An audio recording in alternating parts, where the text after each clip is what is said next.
Up Close, presented by the Champaign Lodge. Hey guys, I'm sitting here with Hall of Famer Dan Hampton. Are you ever going to get sick of talking about the 85 Bears? No, and you know, I hate to say it, but that team, it's almost like urban legend. It gets bigger and better every year. It's not only a great thing to be a part of it, but it's an honor to be a part of it. What was it like to play for Ditka? When Ditka first got here, the very first thing he said was, my goal is to go and win a Super Bowl. But the second thing he said kind of made it more profound. He said, I've been there as a player in one, and I've been there as an assistant coach in one, and I know what is required. And we know him to be rough and aggressive. Was he like that with you guys off the field?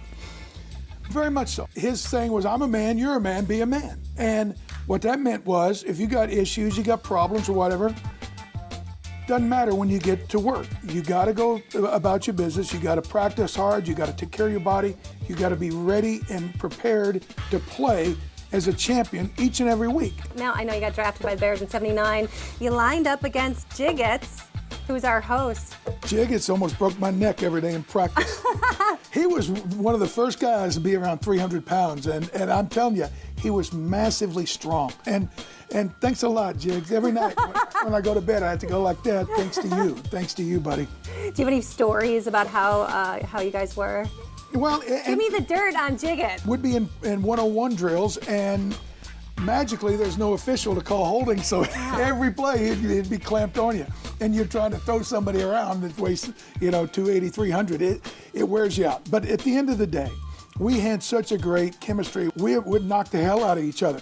But when it was over, hey, we'd all jump in the truck and run and go to the Lantern and have a cold one. Walter Payton was a huge influence. Was he a close friend of yours? He, and here's the thing. He was the heart, soul, the blood, the tears, the sweat, all the things rolled up in one. A lot of people don't realize he was in his 11th year when we played in the Super Bowl. And a lot of players, especially at that position, they're over the hill and done by the time they're 33, 4, whatever he was.